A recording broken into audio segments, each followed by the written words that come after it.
sorti celui qui était désigné par l'opposition comme trésorier et peut le faire remplacer par le FEDER. Je rappelle que l'exécutif des CECI, c'est le président de la CECI lui-même, un trésorier, un rapporteur. En général, les deux, le trésorier et le rapporteur, est réparti entre la mouvance et l'opposition. Si l'opposition, dans le cadre d'un consensus, avait désigné le représentant de l'UFDG à la CECI pour siéger à l'exécutif. Les 4 sur les 5 qui avaient voté pour le représentant de l'UFDG qui a été installé. Alors, la semaine dernière, la CENI a envoyé une mission pour sortir l'UFDG et mettre le PDN. Ils ont fait la même chose à Ratoma, ils ont sorti l'UFDG pour mettre l'UFR. Ils ont fait la même chose à Matoto, ils ont sorti l'UFDG pour mettre l'UFR.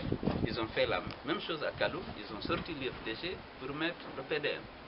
Donc, c'est une stratégie qui vise naturellement à garantir, si vous voulez, à faire en sorte que le bureau des démembrements soit exclusivement composé par des gens proches du pouvoir, en violation flagrante des dispositions de la loi, parce que c'est la parité à tous les niveaux pour la CENI.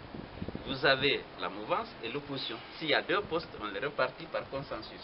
Mais ici, pour parvenir à leur objectif, ils ont décidé que le trésorier doit être élu par tous les membres de la CECI, y compris ceux de la mouvance.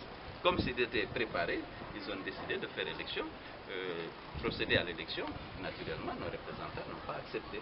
C'est un poste qui revient à la mouvance. À l'opposition, seuls les commissaires de l'opposition doivent le désigner. Et ça, l'élection avait eu lieu. Les 4 sur les 5 commissaires désignés par l'opposition avaient voté pour le représentant de l'UFDG. Mais ils ont fait utiliser les mêmes manœuvres, aussi bien à Ratoma, aussi bien à Matoto qu'à Kaloum. Si bien qu'aujourd'hui, l'opposition républicaine n'est pas représentée dans le bureau exécutif de ces démembrements.